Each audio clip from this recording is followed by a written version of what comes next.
입니다. 예레미야 33장 1절에서 3절까지 말씀입니다.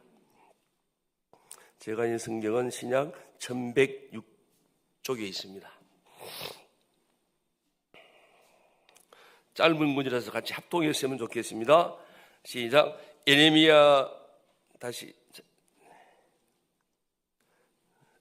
1106쪽에 있습니다. 예레미야 33장 1절에서 3절까지 말씀입니다. 시작. 예레미야가 아직 시내 뜰에 갇혀 있을 때 여호와의 말씀이 그에게 두 번째로 임하여 이르시되, 이를 행하시는 여호와, 그것을 만들며 성취하시는 여호와, 그의 이름을 여호와라 하는 이가 이와 같이 이르시되, 너는 내게 부르짖으라. 내게 응답하겠고 내가 알지 못하는 크고 은밀한 일을 내게 보이리라. 아멘. 오늘 귀한 헌금 드리는 분이 계시네요. 우리 감사헌금 임춘호, 김용진 청년, 김용옥 성도님, 성은 성도님, 김장대 안수집사님, 박춘호 권사님, 1,000번 예물입니다. 윤항숙 집사님, 최가은, 우리 박지훈, 황추자 권사님, 김치로 성도님, 서성범 안수집사님 드렸습니다. 오늘 제가 갑자기 이렇게 저녁 늦게 오늘 설교 부탁을 받고 제가 오늘 자리에 섰습니다. 오늘 기도 제목은 지금은 기도할 때라는 그런 제목으로 잠깐 말씀을 전하고 싶습니다. 예레미야서를 제가 택한 이유 중에 하나가, 여러분 예레미야서를 여러분들 뭐라고 생각하고 계시죠? 예레미야서는 눈물의 선지자라 그러시죠.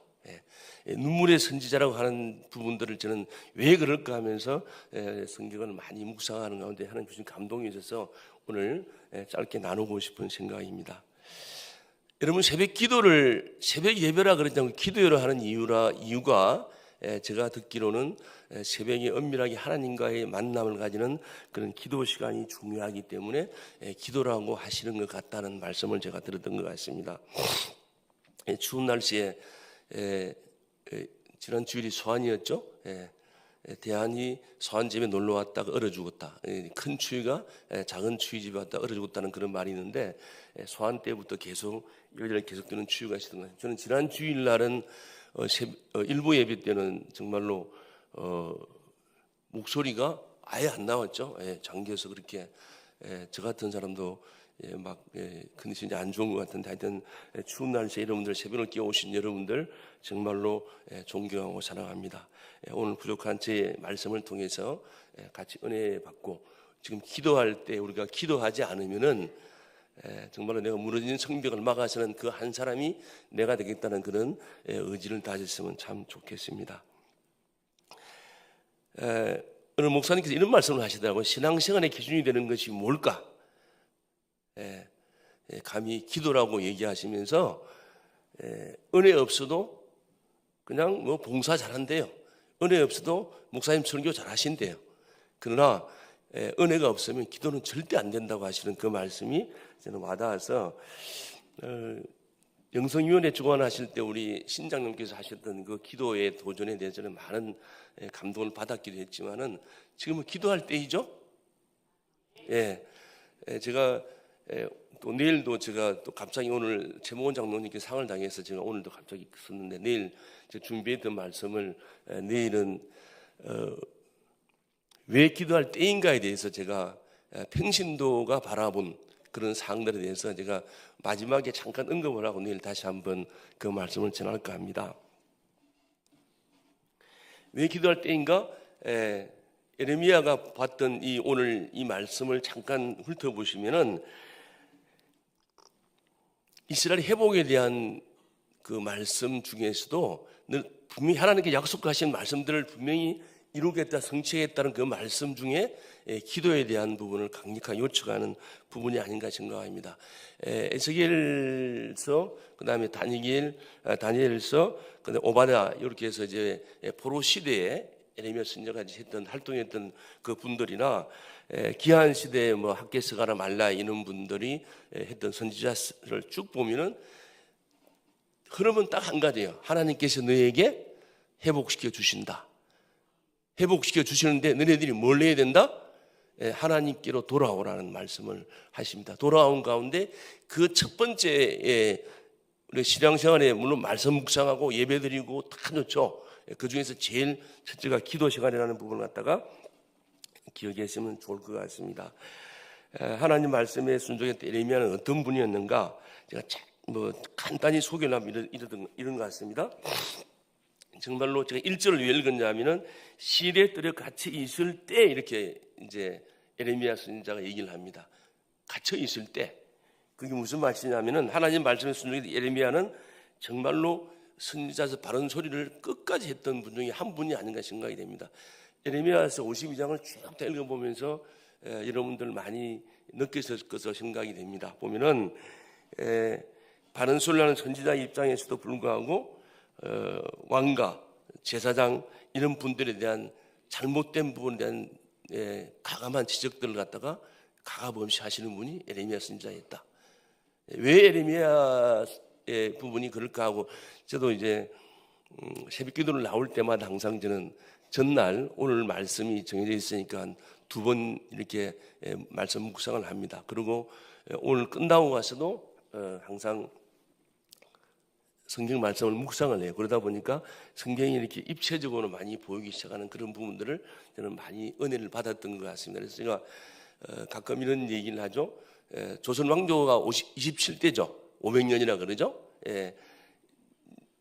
사울왕 1050년, 그 다음에 다윗 임금이 BC 1010년, 솔로몬 970년, 40년 그 다음에 분열 왕국이 시작되는 그 상황들을 보면은 북이스라엘은 722년에 망합니다. 그렇죠?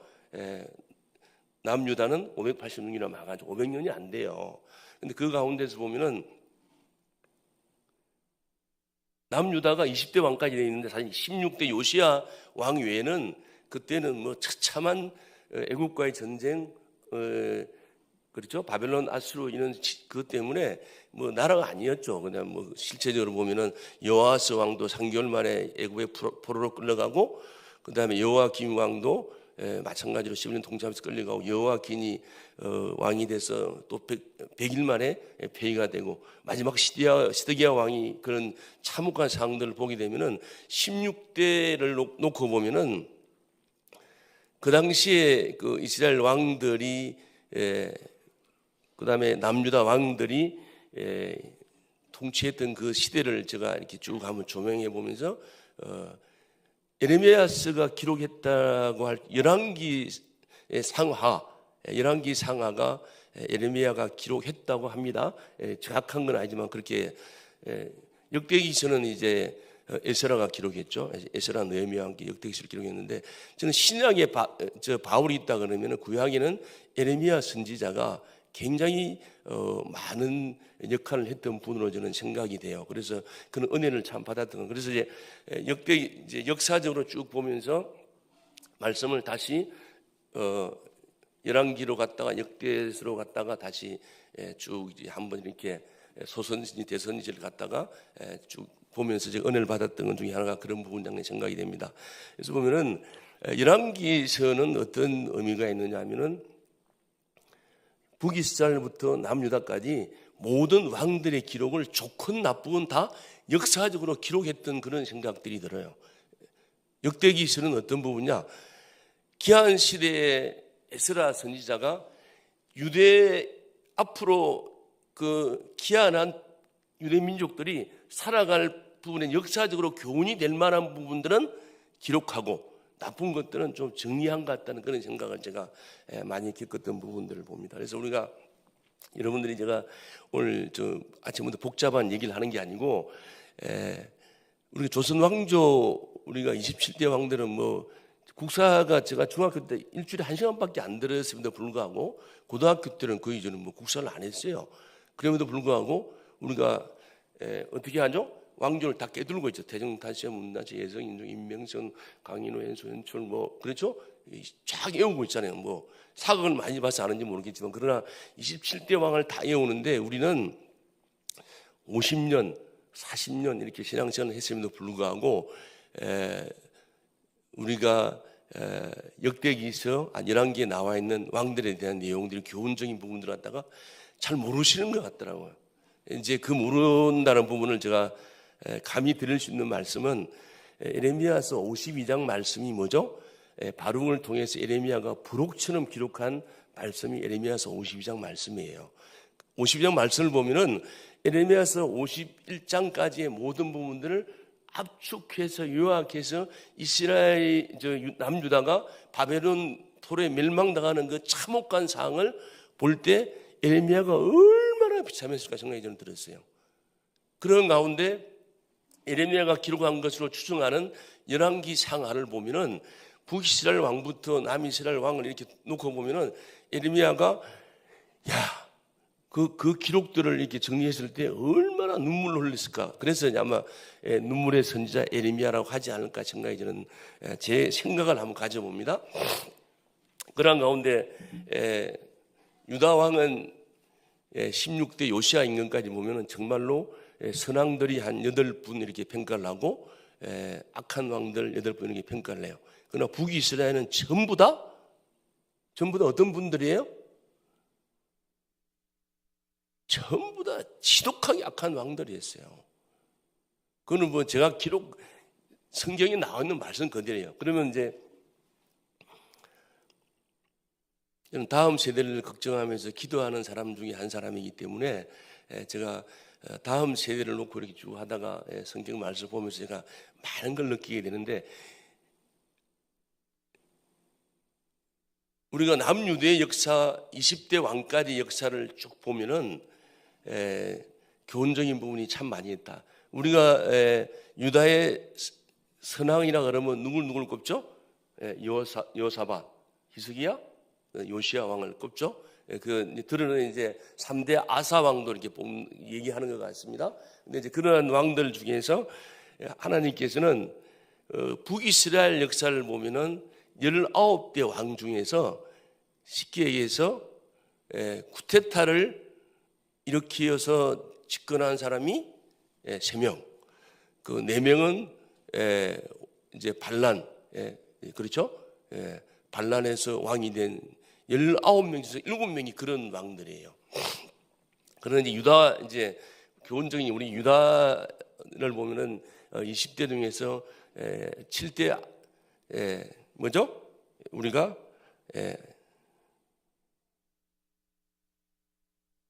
아사라, 아시아의 그 엄마가 자기 죽자마자 이렇게 했던 그 사항들 보면은 참혹한 사항들이 벌어지죠. 그래서 하나님께서 약속하신 대로 너희 민족이 망하지 않게 하겠다는 그 적통을 갖다가 다 보여줍니다. 북이스라엘은 뭐 반란을 일으켜 왕이 됐다가 7일 만에 쫓겨나고 막 이런 처참한 역사들이 반복이 돼요.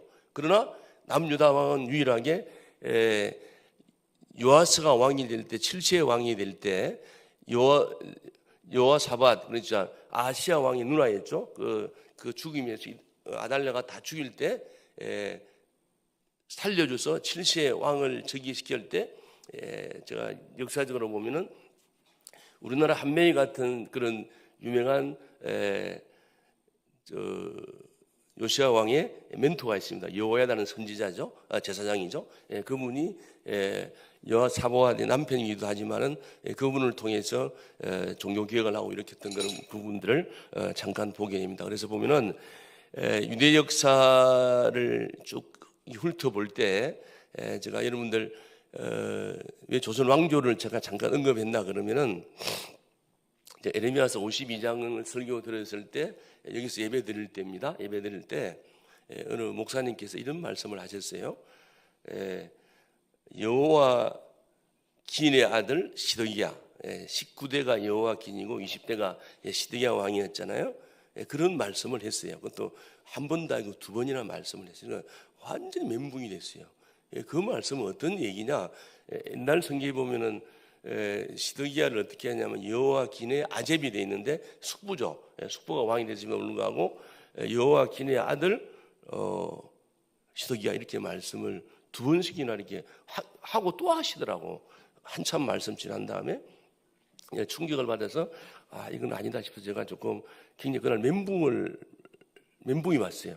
다른 분들은 모르겠어요. 그건 뭐 느끼는지 모르겠어요. 저는 그걸 듣는 순간에 에레미야가 왜 그 당시에 거짓 선지자에 대한 그런 명확한 부분들을 성경 말씀에 너무 많이 기록하고 있어요. 제가 나중에 소개를 잠깐 해드리겠는데 그런 말씀으로 기록을 하고 있다.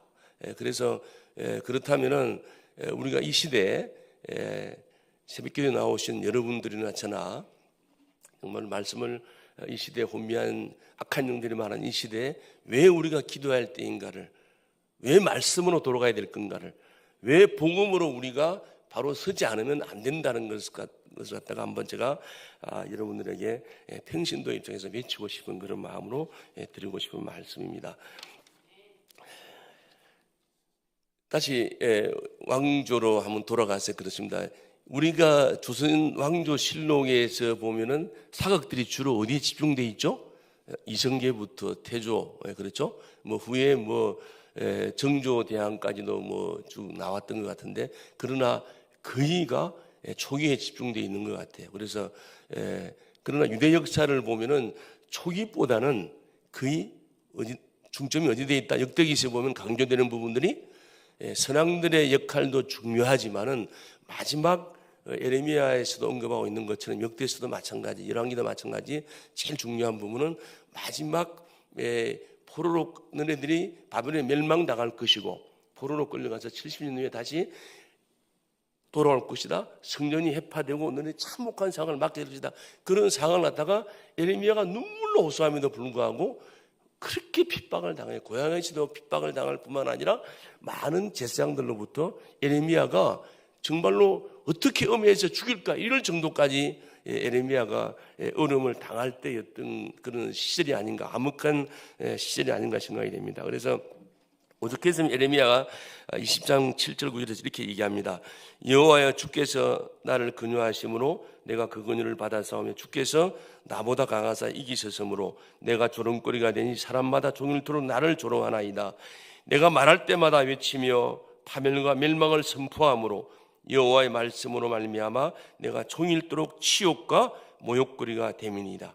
내가 다시는 여호와를 선포하지 아니하며 그의 이름으로 말하지 아니하리라 하며 나의 마음을 불붙는 것 같아서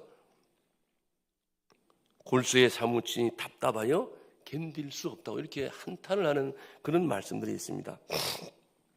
그러나 하나님께서 계획하시는 반드시 실현된다는 것을 알았던 에레미야는 하나님을 기억하고 하나님의 뜻에 순종하지 않으면 그 결과가 어떠하다는 것을 알고 있었기에 모든 열정을 바쳐 행위 예언을 통해 눈물로 하나님의 뜻을 알리며 선포했던 그런 눈물의 선지자 에레미야입니다.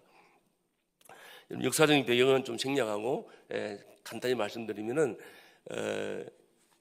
제가 조선 왕조 시대 사극에서는 초기지만은 후반기에 집중해서 제가 잠깐 역사를 짧게 간단하게 요약하면 이렇습니다. 마지막 시드기야 왕이 여리고를 도망갈 때 바벨론 왕에게 잡혀 가서 끌려갑니다. 끌려가서 자기가 보는 앞에서 시드기야 왕의 아들들이 다 죽어요. 거기에 기록된 에레미야서 52장 말씀 그대로예요. 다 죽을 뿐만 아니라 또 가다가 고관들이죠. 우리 지금 정부 관료들이죠. 다 죽여요. 그리고 자기는 두눈이 뽑혀가서 쇠사슬에 결박돼서 바벨론으로 끌려갑니다. 얼마나 참혹합니까? 그런 상황들을 기록했을 때 시드기야가 왜 자기가 이렇게 자기가 핍박을 받으면서도 하나님께 돌아오지 않고 이 자기가 끌려가고 포로가 되고 이런 상황들 얘기했음에도 불구하고 자기는 엄혈을 받아 시뜰에 갇혀 죽게 되고 있는 상황들에서 오늘 에레미야가 간절히 부탁하는 거예요. 너는 내게 부르자. 내가 응답하겠고 내가 알지 못하는 크고 은밀한 비밀된 계획들을 갖다가 이루겠다고 하시는 말씀들을 갖다가 오늘 분명히 우리에게 주신다는 것이죠. 그래서 역사적으로 봐서 우리가 교훈적인 부분도 중요하지만은 저는 33장에서 전체적인 부분을 잠깐 소개하면 이런 부분을 제가 느끼는 것 같습니다. 포로로 잡혀간 유대인들의 기쁨이 넘치는 회복된 이스라엘로 돌아와 번성하게 될 것이고 다윗에게서 나온 어려운 가지가 그 땅에서 정의를 실천할 것이며 그런 여호와 우리의 공이라고 불릴 것이다. 이를 반드시 성취하시는 것은 하나님의 의로우심을 드러내기 위하여 다윗의 자손으로부터 이 땅에 오신 예수 그리스도를 믿는 성도들의 구원받는 부분으로 이렇게 마지막으로 기계를 합니다. 저는 기도할 때도 말씀의 능력, 복음의 능력 말을 참 많이 이게 표현했던 것 같아요. 돌아보니까 말씀의 능력이 없이 우리가 기도 응답을 받을 수 있을까요? 절대 안 됩니다. 여러분 기도의 손 여러분들 아시죠? 조지 뮬러 목사님인데 가장 기도 응답을 받은 분으로 기록되어 있어요. 그분이 기도할 때 어떻게 했어요? 말씀을 놓고 기도할 때 다 응답받았다는 거예요. 기도의 손이라는 거 조지 뮬러 목사님 이 부분도 여러분들 한번 상기했으면 좋겠다. 이제 기도하실 때 말씀을 놓고 기도한다. 그 외에도 저는 복음의 능력을 참 자주 얘기하는데 복음의 능력이라는 것은요, 이 구약은 오실 우리 주님을 예표한 모든 말씀이 구약 옛 약속이죠. 신약은 주님이 오셔서 우리에게 주신 말씀이라고 하는데 저는 개인적으로 신약에 대한 역사를 갖다가 마태복음부터 시작하는 것은 저는 아니라고 생각을 갖는 사람들입니다. 신약이 이루어진 것은 주님이 십자가에서 다 우리가 구원하신 이 완전한 구원을 이뤘을 때부터 우리가 신약이 아닌가 생각이 들 정도로 그 모든 상황들도 성경 말씀만 마태복음 신약이라고 분류하지, 저는 신약의 개념을 갖다가 철저하게 복음의 완성인 예수님께서 십자가에 우리를 위해서 죽으셨고 약속대로 사흘 만에 부활하신 이 복음을 믿는 것이 저는 신약 시대를 사는 우리의 삶이 아닌가 생각을 한번 가져봅니다. 제가 잠깐 얘기하면은 북이스라엘 이제 요엘서나 이런 얘기를 했죠. 2장 13절 기도할 때도 한번 인용했던 것 같은데, 너는 옷을 찢지 말고 마음을 찢고 너희 하나님 여호와께 돌아올지어다. 그는 은혜로우시며 자비로우시며 노하기를 더디하시며 인애가 크시사 뜻을 돌이켜 우리에게 재앙을 내리지 마옵소서. 지금 제가 이 말씀을 제가 기억했던 것은 최근에 전국이 너무나도 어렵고 힘들어서 우리나라를 좀 불쌍히 여달라는 그런 마음으로 했던 것 같습니다. 잠깐 이제 유다의 3대 선왕에 대해서 잠깐 소개하고 말씀을 마무리할까 합니다. 유다의 선왕이라면 첫째가 여호사밧 왕이죠. 4대 왕입니다. 여호사밧 왕이고 그 다음에 13대 히스기야 왕이고 마지막 요시야 16대입니다. 저는 그래서 이제 우리 다음 세대를 걱정하는 의미에서 제가 그런 부분에서 참 우리 자녀들에게, 저도 이제 가족이 14명이다 보니까 어떻게 내가 영적 구심점을 잡아야 될까, 그런 부분에 몸부림치는 사람 중에 한 할아버지 중에 한 사람이에요. 그래서 제가 히스기야가 눈물의 기도를 통해서 생명을 15년 연장을 받았잖아요. 그러고 태어난 사람이 므낫세예요. 그 악한 왕이 됐어요. 므낫세가 그 유대의 악한 왕이 1, 2 그다음에 3, 4가 좀 선하다 그러고 5, 6, 7 여호사밧 다음에 왕들이 그냥 다 개판이었어요. 개차반이었어요. 근데 히스기야 왕이 13대인데 14대 므낫세가 자기가 병들어 죽게 됐다고 그랬을 때 선지자를 통해서 15년 생명을 연장받았던 히스기야가 그때 태어난 아들이 므낫세가 12세의 왕의 즉위를 합니다. 55년 동안 통치를 해요. 조선시대에 가장 오래 통치한 사람이 영조가 52년이었죠. 55년을 통치합니다. 얼마나 악한 왕이었습니까? 그 다음에 히스기야 손자는 어때요? 아몬은 더했죠. 예. 그러다가 16대 요시야 왕이 다시 선왕이 됩니다.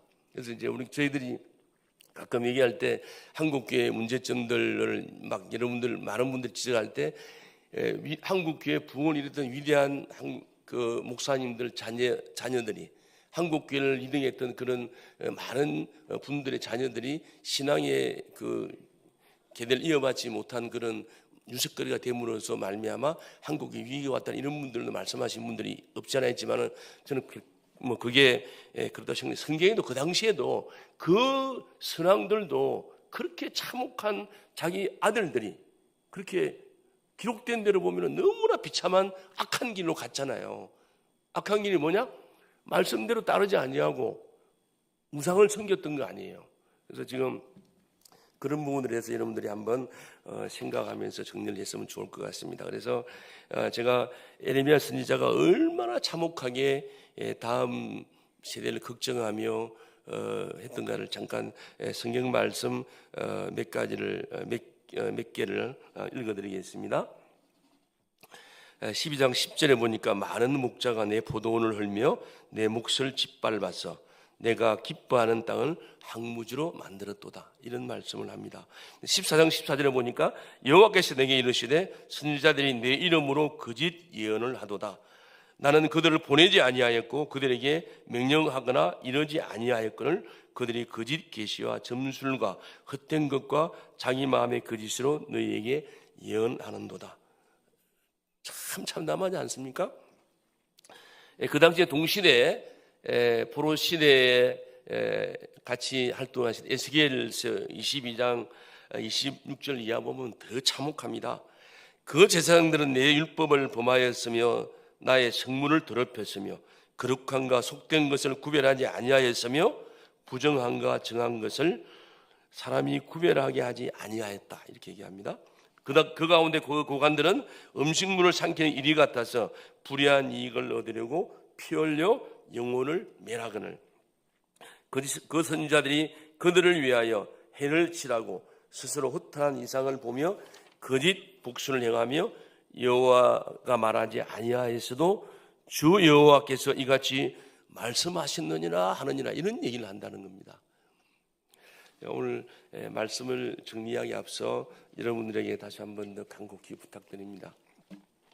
이 시대 영적 분별력을 가질 수 있는 가장 큰 무기는 하나님 앞에 기도하는 것이다.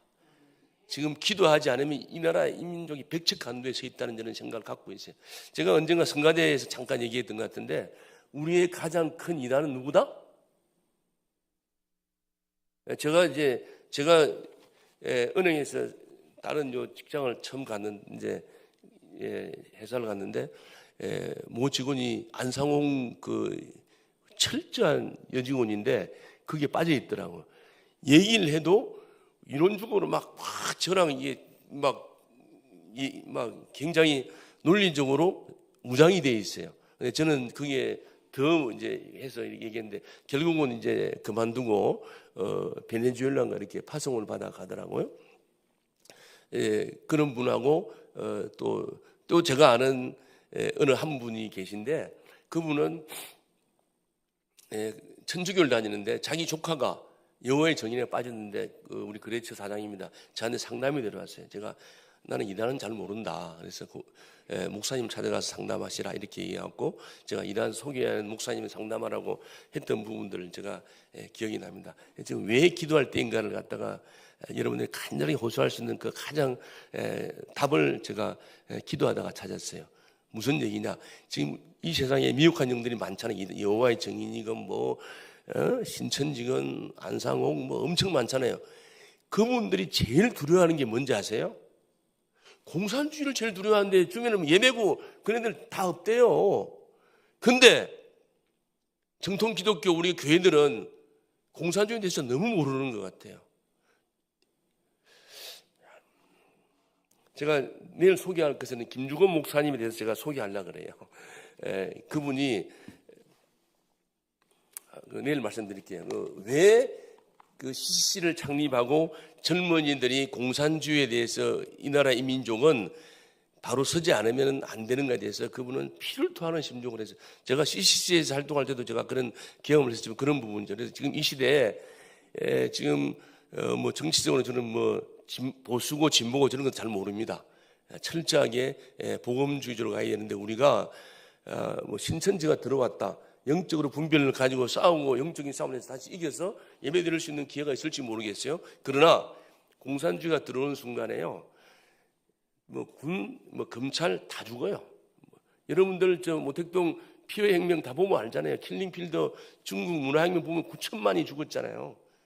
공산주의가 들어오는 순간에는요, 예배 없습니다. 교회 장로들은 다 총살 당할 것 같아요. 제가 느낌이 그래요. 그런 상황이기 때문에 우리가 왜 이념적으로 차별금지법 마찬가지예요. 손해면 목사님이 목숨을 걸고 12.7 우리가 연합 예배를 드리고 했던 이유들도 그분들이 이 시대에 에레미야 같은 선지자 역할을 하는 저는 분이라고 생각을 해요. 자, 차별금지법이 들어왔다. 교회가 뭘 어떻게 대응할 것 같습니까? 다 무너져요. 제가 저는 인문고전 역사책을 저는 참 많이 봅니다. 헤로도스 역사나 빌보 전쟁사 이런 분들 보면 책이 한 800페이지 돼요. 그래서 저는 굉장히 그런 책들을 많이 보면서 역사적으로 한번 조명을 해봅니다. 근대사도 한번 제가 돌아봅니다. 아시아에서 복음으로 된 국가가 잘 사는 나라가 어디 있을까요? 대한민국밖에 없어요. 이거는 정확한 사실입니다. 세계적으로 6.25 그 참혹한 전쟁 이후에 우리나라가 찌리 가능했던 그 상황에서 세계 10대 경제 대국으로 일어서고 군사력은 세계 5위, 4위, 5위라고 하는 이런 상황 무지막지합니다. 일본이 옛날에 G2였잖아요. 작년에 우리가 수출액이 일본을 초과했다 그래요. 추월했다 그럽니다. 이런 나라가 어디 있냐고요. 그래서 여러분들이 이념보다는 이 나라 이민족이 다 우리 신앙의 선배들은 다 아실 거예요. 1973년도 빌그레 목사님이 와서 여의도에서 부흥 집회하실 때가 52년 전 돼가네요. 그 당시에 얘기해 얼마나 가난했습니까? 지금 어떻습니까? 우리는 모르지만 세계를 나가보면요, 해외를 나가보면 한국을 바라보는 눈들이요 대단합니다. 한국의 여건의 파워가요 엄청나요. 그럼에도 불구하고 우리가 내일 예배드릴 수 없는 그런 참혹한 상황들을 갖다가 이념적으로 성경적이지 않은 부분으로 깃들어 가는 것은 정말로 우리 신앙인들이 각성해야 된다. 기도해서 우리가 바른 길로 가게 하고 바른 방향을 잡고 가는 것이 얼마나 중요한지를 갖다가 같이 한번 깨달았으면 좋겠습니다. 오늘 제가 말씀이 조금 이렇게 왔다 갔다 했는데 오늘 에레미야서를 다시 한번 돌아가서 정말로 우리가 부르짖고 기도할 때이다. 그리고 기도할 때 하나님께서는 반드시 응답하신다. 그러한 마음으로 같이 기도했으면 좋겠습니다. 오늘 특별히 오늘 목사님께서 오늘 오후 2시에 수술이 잡혀 있습니다. 척추 4번, 5번 디스크 수술을 하시는데 전신 마취를 하고 이렇게 고관절 수술을 하시는데 좀 기도해 주시고 우리 교육자들이 수련회를 떠났습니다. 어제 갔는데 목요일 날 돌아오는데 그때까지 많은 은혜 받고 돌아오시기를 더 나아가서 동방교회를 부흥시켜야 할 절체절명의 위기의식을 갖고 좀 와서 2025년도 정말로 역동적인 사역, 하나님의 기뻐하실 그런 사역 반드시 부흥시켜야 되는 그런 어떤 간절함으로 달려나갈 수 있는 그런 교육자들과 우리 모든 성도들이 한마음 한뜻 되어 달려갔으면 좋겠습니다. 그리고 오늘 최모은 장로님이 상을 나가시는데 하나님께 위로해 달라고 기도하시고 추운 날씨에 제가 집사람이 저는 병원을 가래도 절대 안 가는데 죽으면 죽을지 안 간다고 밀어나는 사람 중에 한 사람인데 어제 목이 아파서 아침에 병원을 갔더니 8시 반에 접수해놓고 10시 반에 진료를 받았다 그래. 2시간 만에. 그만큼 감기 환자들이 많고 한들은 건강을 위해서 여러분들이 가져놓은 기도 제목 전체를 놓고 기도하시다가 돌아가시기 바랍니다. 주여 한번 부르시다면 기도합니다. 주여 하나님